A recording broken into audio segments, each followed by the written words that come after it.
everybody, welcome back to the Craft Beer Hub. My name is Mark, if you haven't been here before. And we aren't going to do a beer review today. We're going to talk about the new Tesco beer release that's happened. It's come out at the beginning of June 2022, if you're watching this in the future. But yeah, I just wanted to sort of run you through a couple of beers that they've got, because it might interest you. Like me, I have to make special trips out to supermarkets.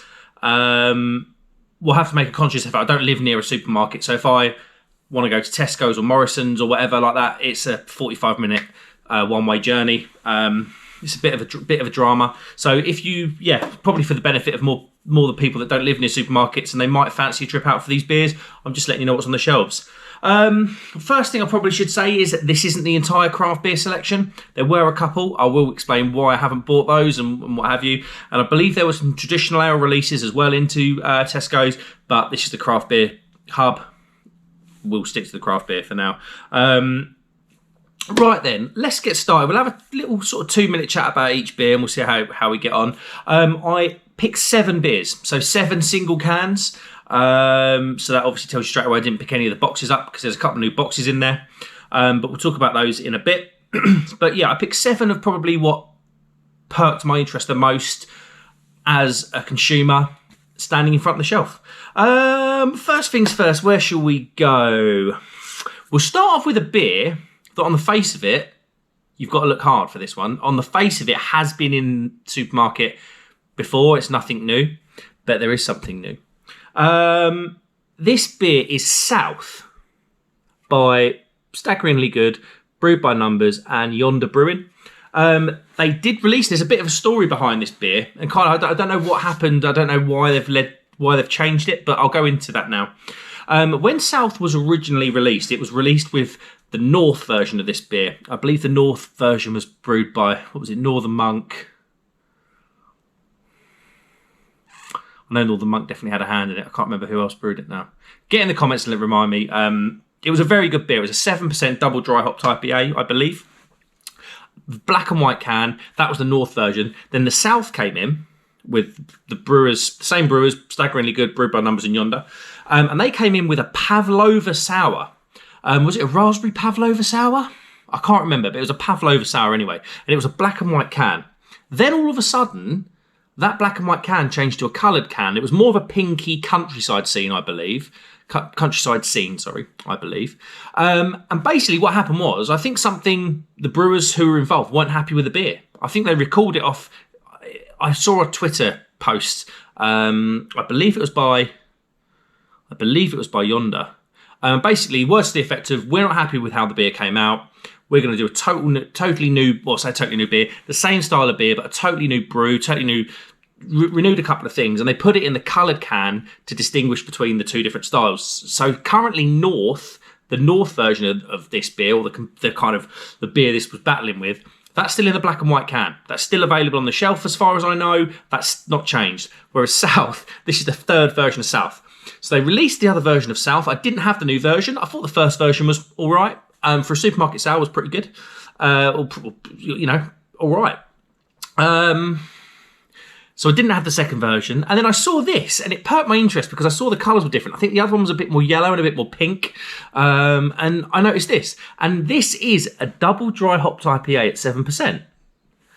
So I don't know what's happened, whether they had they weren't happy. It'd be interesting to know, actually, why brewed by Numbers, Staggeringly Good and Yonder have changed the beer style. But yeah. Is there anything on the back of the can? No, there isn't. I don't normally read the back of the cans when I buy beer because I like to go in blind, but I thought I would on this one, but there's nothing to explain why. But yeah, anyway, this beer interested me. Brewed by Numbers, brew some fantastic IPAs. Their IPAs in the supermarkets and the bottle shops have always been brilliant. I've not had anything from Staggeringly Good. I know Scott and Wanda talk about Staggeringly Good quite a lot. They quite like Staggeringly Good because I believe they're from Portsmouth, Staggeringly Good, and they're down that way, aren't they, those two guys?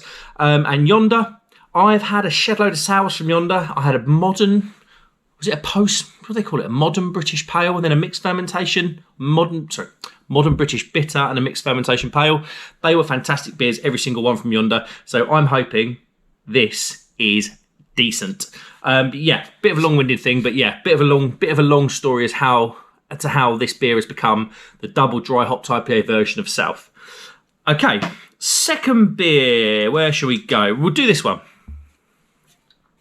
So this interested me because you guys know how much I've been talking about the British hop scene. Not that I know a lot about hops. I don't really. I just cannot believe that we're producing some amazing hops to not rival the American stuff, because I think our stuff's going to be a bit of a way behind.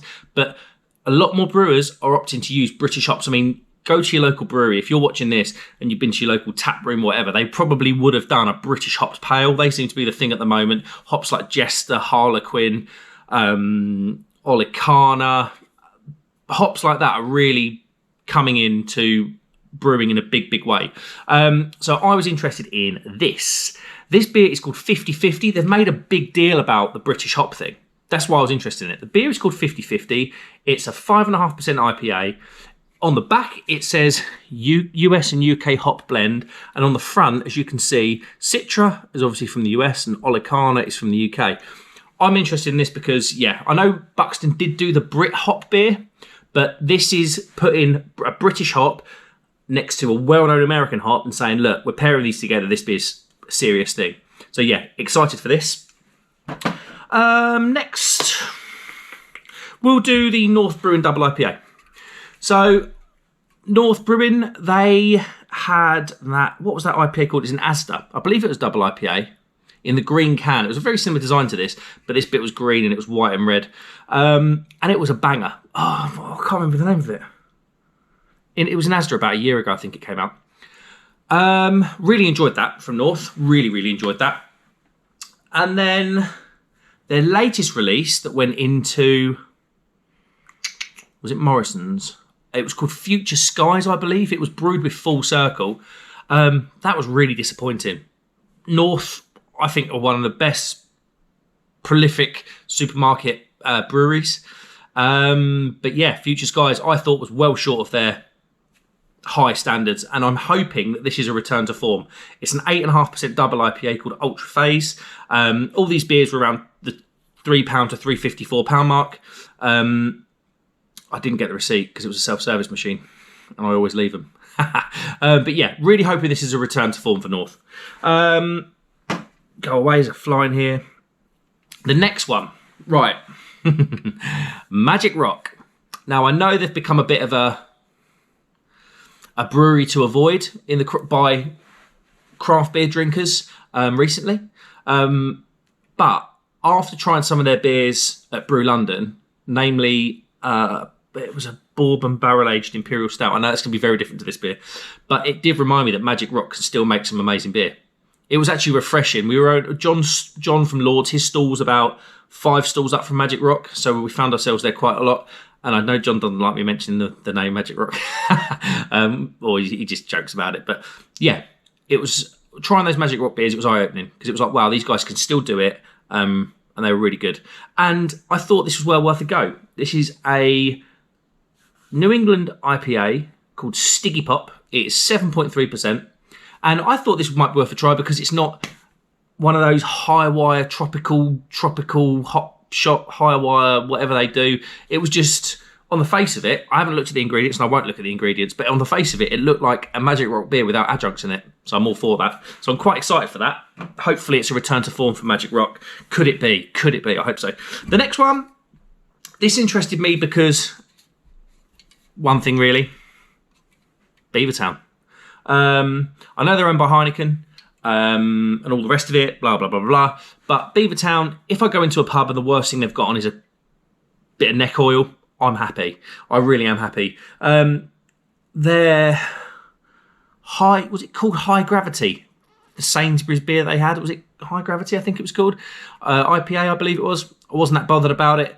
But a New England IPA at 6% for Beavertown, this should be kids play for those guys. I'm really hoping this is good. They've got a can wrap on as well. This is a can wrap rather than printed. So I'm hoping a bit of quality might be creeping back into Beavertown. I hope so. I really do hope so. So I'm excited for this. I'm excited for all of them really, aren't I? Let's be honest.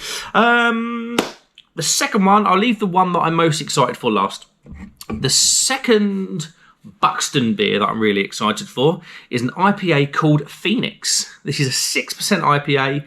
Buxton do some fantastic IPAs. Axe Edge, beers like that. Lupulus X, fantastic IPA. Well, that was a double IPA, wasn't it? Lupulus X, I think. Do excuse me. But yeah, Buxton do some fantastic beer. Aside from those weird Omnipolo things that they got involved with. So yeah, I thought, why not? It's been a good while since I've it's been a good while since I've drunk a Buxton beer, really. So I'm really excited for this. I do have the one that was in Morrison's or Sainsbury's or whatever it was, the yellow canned one. I can't remember what it's called now. That's still in the fridge. But yeah, again, excited for this. And the beer that I am most excited about is this. It's a double IPA from Vocation called Aoraki. This should be this plays to all Vocation strengths. An 8% double IPA. This should be fantastic. I think this was about £3.50. I think, double check the prices. But yeah, this should be this plays into every Vocation skill from the beers that I've tried, from the beers that I've enjoyed. And yeah, that should be absolutely banging. I'm not going to read the back of the can, as usual. But yeah, I quite like the can art. It shouted at me from the shelf. And if there's a Vocation IPA, I'm all over them. The stouts, I don't really care too much for, apart from that Brew York collaboration. Sweet Temptation, I believe it is, that's still on the supermarket shelves. But yeah, their IPAs are very, very good. There were other beers. There were other beers that were available. There was a box from Salt. And that was a collaboration, I believe, with an ocean cleanup company. And that was a box of 4 330 cans. That was about £5, £4, £5, I think. No, £6. I can't remember. Go and have a look. There's also a couple of Brewdog beers. There was a New England IPA on its own in a black can. To be honest, I've been bitten so many times by Brewdog. I find myself, I know it's only £2.50 a time, £3 a time, or £2, whatever they charge for their beers now. I can't keep up with them, to be honest. I don't care much, if I'm honest. I always feel ripped off. So I wasn't going to buy that New England IPA. That's just going to be, well, I imagine if I'm going to, my thoughts at the shelf were, it's just going to be, have that horrible Brewdog twang. It's probably going to be some really cheap hops or cheap hop variant or cheap hop oils or concentrates or I don't know. It would just be cheap. It's Brewdog. They, in my opinion, they've really, in the last 3 years, they don't care about the quality of their beer anymore. They just put some clever marketing on it and sell it. That's my opinion. So I wasn't going to be bitten by them. And also they had another box in there as well. They had another box of 330 cans. I just wasn't bothered about them. But yeah, that is a section, or most of, the new craft beer release out of Tesco's. These beers have been out for a couple of days now. I'm recording this. I've got back from France yesterday. So yeah, you've probably had the chance to get into these. Let me know what you thought. If you had any of these beers, get in the comments and let me know what you think of them. I'm really excited for every single one of these. Yeah, that Vocation one, and also that South variant from Brew by Numbers and Staggeringly Good and Yonder. Those beers interest me highly. All of these will be coming to the channel in one way or another. So yeah, let me know what you think, guys. Hit the like button if you could. We're fast approaching 400, which I cannot quite believe. Thank you, everyone, for getting involved. Yeah, hit the like button and hit the subscribe button if you want to as well. That would mean a lot to me. I'll see you on the next one, guys. Cheers.